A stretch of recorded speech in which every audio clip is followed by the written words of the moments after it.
Sino ba namang naakit sa bundok ng alas 12 ng tanghali? Mag-hi kayo dito. Madidisappoint lang kayo kasi what? Ito nga pala ang Balayan Bay. Gym, bro. Walang kwenta! Yun po, pag pupunta kayo dito, di ingat-ingat din po kayo sa daan kasi makatapak po kayo ng tae. Nadidiri, syempre tae pa rin yan. Nadidiri pa rin ako dyan. Ito yung 30,000 po na halaman. Kunin natin mamaya. Ano nagbebenta niyan?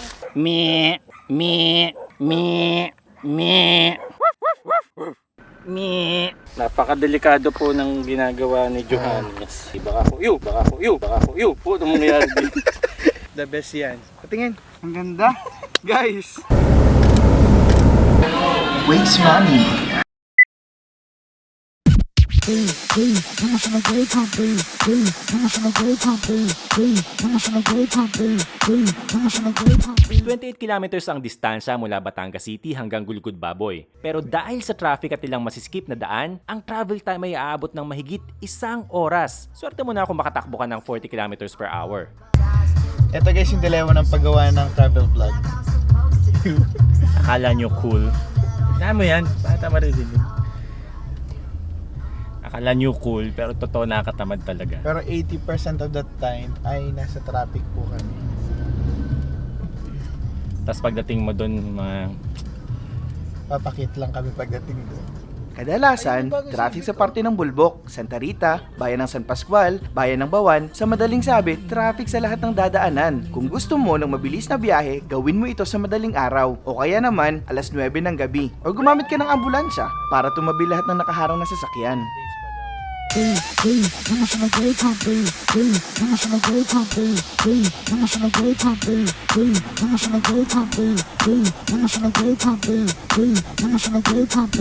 Pagkaliko naman sa makina ay wala nang ganoong traffic. Maaari ka nang tumakbo ng 40 to 60 kilometers per hour. Pero pag uminit ang ulo mo dahil sa mga kaskaserong driver, baka mapasipa ka ng hanggang 100 kilometers per hour. Pero wag namang gagawin yon. Huwag kang magpa-provoke. Ingat na lang sa mga kurbada, malalaking truck at sa mga biglang liko. Sikat ang Mabini pagdating sa scuba diving. Pero hindi lang underwater ang pinagmamalaki ng tahimik na bayang ito. Meron din silang sira-sirang bundok na kinakwari. Pero may environmental certificate naman yata ang mga ito. May mga industrial businesses din naman na nagbibigay ng maraming trabaho hindi lamang sa mga residente ng Mabini, kahit sa mga karatig bayan. So guys, ngayon po ay nasa Mabini na tayo at siguro mga ilang kilometro na lang. Kilometrong layo. Ay, oo nga pala. Bago namin makalimutang sabihin, sikat nga pala ang Mabini sa produkto nilang tableya. Mahilig pa naman tayo sa mga champurado at saka sa mga tsokolate-tsokolate na yan. Kaya, I love Mabini kasi matapang ang tsokolate nila. Hindi lang mahilig sa sweet-sweetan, meron ding paninindigan. Pero ang friend naming si Madam, kulay chocolate talaga yan. Okay, bago malayo sa usapan, balikan na natin ang mismong pakay. So pagdating nyo po dito sa intersection, kaliwa kayo. Pwede ka rin naman kumanan kung gusto mong mag-trekking. Daan ka sa Barangay Ligaya. Pero kung dadalhin mo ang sasakyan hanggang sa tuktok, kumaliwa ka na. Kasi dito ka lang pwedeng kumaliwa ng tama. Talaga proper mga ka-vlog. Talaga proper bitches.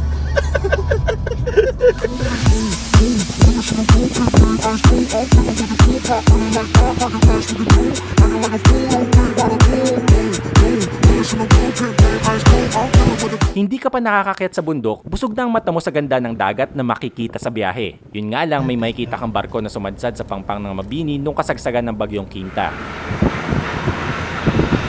Ang pinakamataas na peak ng Gulugod Baboy ay 525 meters above sea level. Halos 2 beses din ito ng Eiffel Tower sa France.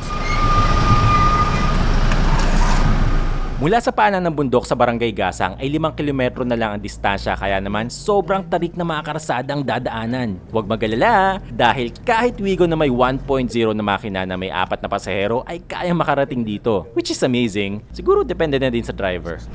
Oo, yan.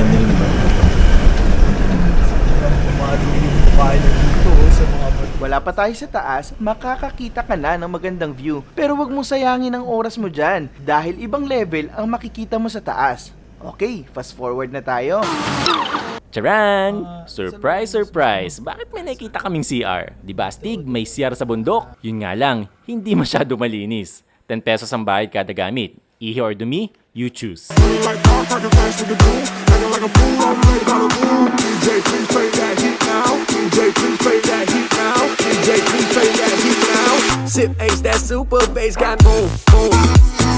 Got me dead. Katabi naman ng CR ang isang maliit na tindahan na pwede mong mabilhan ng tubig at kung ano-ano pa. May Evian water, croissant, and bagels na available sa tindahang ito. Syempre joke lang, ito ang totoo. Kailangan mo magbayad ng 80 pesos para sa parking fee. 50 pesos naman kada tao para sa entrance fee. Sorry hindi namin naitanong kung may discount yung bata. Baka naman pwede, mabait naman si kuya Bulahin nyo na lang. Papi! Why are you angry at me a while ago? Hindi niya ako kinausap. Pagkababa pa lang namin ng sasakyan ay sinalubong na kami ng napakatinding sikat ng araw. Paano ba naman 11 AM na kami dumating? Kasi nga traffic. Pero ang totoo, tanghali na talaga kami umalis.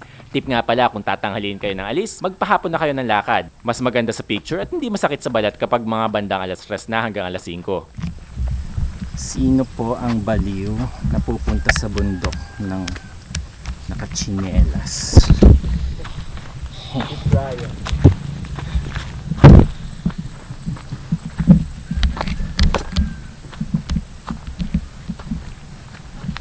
Grabe pa rin ang init pero hindi ito nakapigil sa amin para umakyat.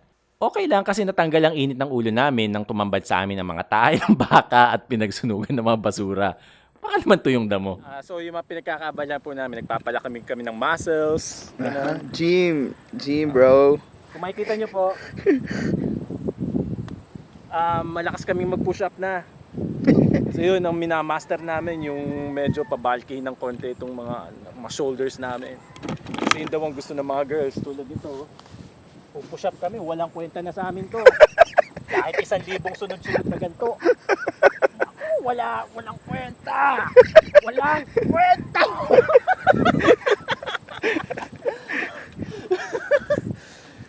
Yun po. Yan, nakikita nyo yan. Yan. Yan nga Kita pala. niyo po yan. Yan ang trainer ko. Yung ano natin, bro, parang ang firm ng muscles mo, bro. Wala to. Wala to. Selfie, IG story, para kunyari cool kami. Pero, tagaktak ang pawis talaga dahil sa sobrang init dito. Ito yung the best. Nagpalipad kami ng drone. Kinunan din namin ng drone habang kinukunan niya din kami. Nagkuhanan kami para hindi boring. O di ba? Ang saya-saya.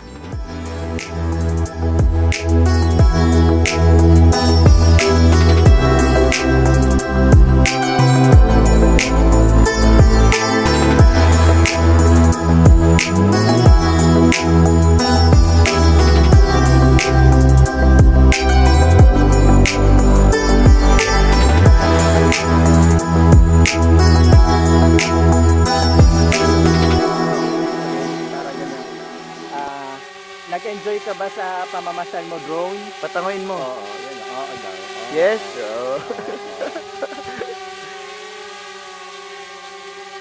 Naku, bababa na siya. Pogi ba? Pogi ba yung mga nakunan mo? Pogi? Tumango ka! Oh. Ganyan po kami magpalipad dito ng drone, no? Oo, kita nyo? Oh, ha? Oh. Hirapan ako sa payo. Change location, nanawa na kami dito. Lumipat kami sa isang peak ng bundok, ang pinakamataas sa Gulugud Baboy na dati rin tinatawag na Mount Pinagbanderahan. Guys, panoorin nyo. kita nyo ang lightning yung... Lightning? Lighting.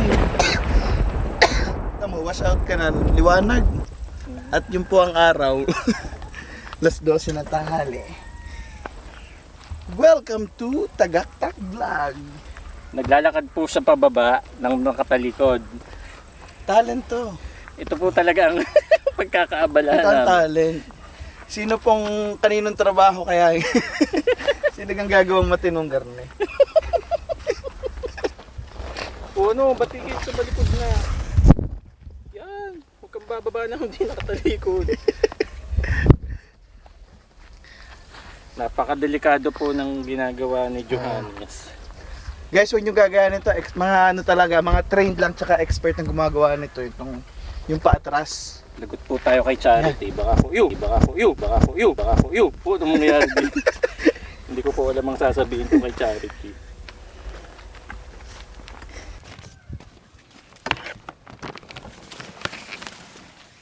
And again, may tae ng baka, may natuyong putik at may plantita sa gitna ng damuhan. Mga mahihirap. Talagang ito na po ang susi sa aming pagyaman.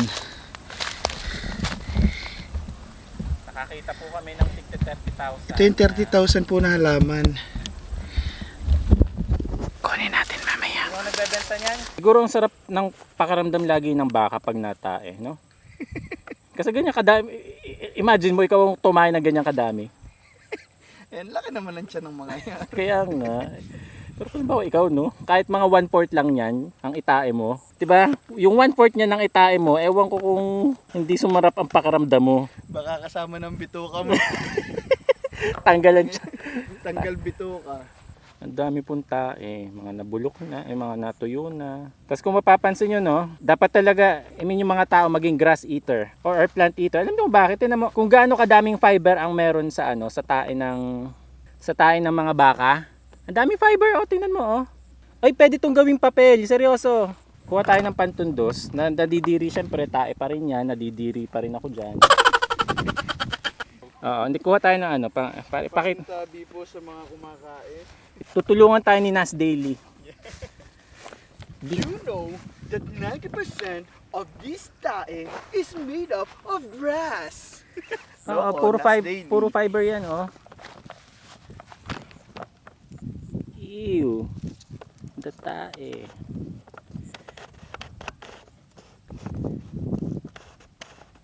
It's so kadiri naman datae.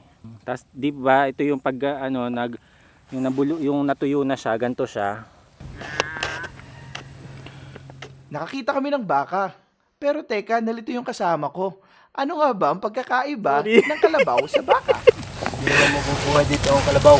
Anong pinagkaiba ng baka sa kalabaw? Siguro yung hugis ng sungay. Hindi ko alam. Seryoso ka? Hindi ko alam. Ng baka at kalabaw, hindi mo alam? Oo. Ang kalabaw, 3 ang paa. Ang baka, 4 ang paa. Ay, sus ko po. Guys, di ko alam kung matino pang ginagawa namin. Ayaw ka na?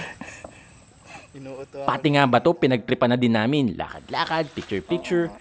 Ingat lang sa paglalakad ha, baka matusok ng tubo at maging lechon ka sa ilalim ng araw ng hindi oras. Yan, nakakita po kami ng bakal dito. Naku, napaka-safe po nito. Hindi, titingnan ko lang to. Ano yung kulay pula? Sako. Ala, sako. Sako na may bote. Mga nagcamping, yung mga iniwang basura.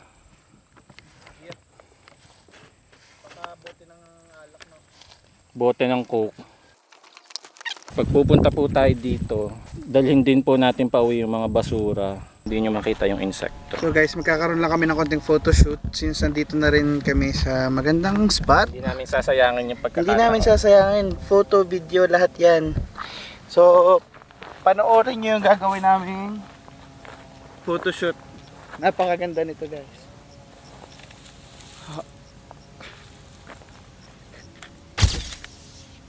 Ang gaganda po ng shoot namin. Yan. The best yan. Patingin. Ang ganda. Guys, abangan nyo. And In 3, 2, 1. Muli kami nagpalipad ng drone para makunan ng basura at syempre, ang paborito naming tae ng baka. May nakunan din kaming tae ng kambing pero walang tatalo pa rin sa tae ng baka. They are everywhere. Ito nga pala ang nakuna ng drone. Enjoy niyo yung view ng aerial shots ha. Pinagpagura namin yan eh.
balikin mo na.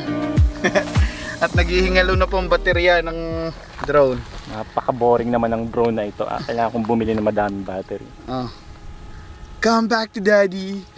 Hey, hey, hey, hey.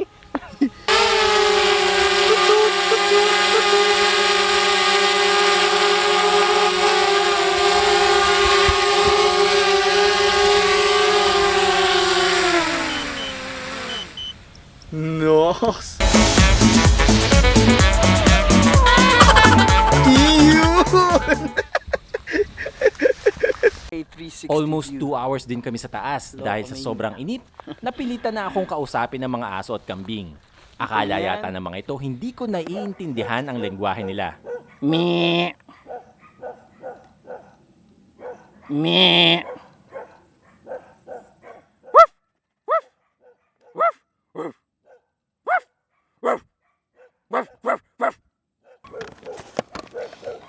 Yan po yun. Kinakausap ko po yung mga aso. Woof!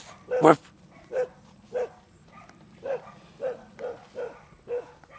Naintindihan ako ng kambing. Me. Yun o, nagulat siya. Hinanap niya kung nasan ako. Me. Me. Me. Me. Tubig. Isang bote ng malamig na tubig at solved na kami. Mission accomplished, ika nga. Ang goal naman talaga ay ipakita ang kagandahan ng Gulugod Baboy. Pinakita lang namin yung ibang anggulo para sa true lang tayo. Got me dead like I'm Kurt Cobain. Boom, boom. Sip ace, that super bass got boom, boom. Sip ace, that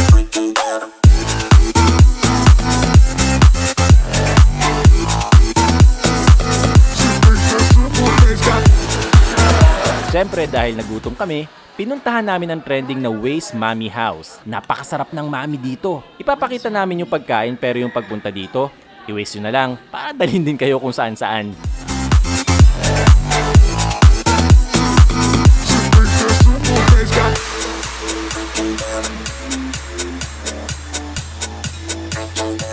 Hi. Sila yung mga parking boys dito sa Waze Mami House. Yes, Mami House. Say hi! Hi. Teka lang, ano Say hi to the shoutout sa mga nanonood. Yun, Shoutout. Shoutout. O siya, mukhang dito na nagtatapos ang spontaneous naming lakad. Hanggang sa susunod na pag-arangkada ng mga layas naming paa. Malay nyo, sa lugar nyo naman kami sunod na bumisita. Goodbye! Sarap ang aga. Sarap. Yeah. Yeah, sarap.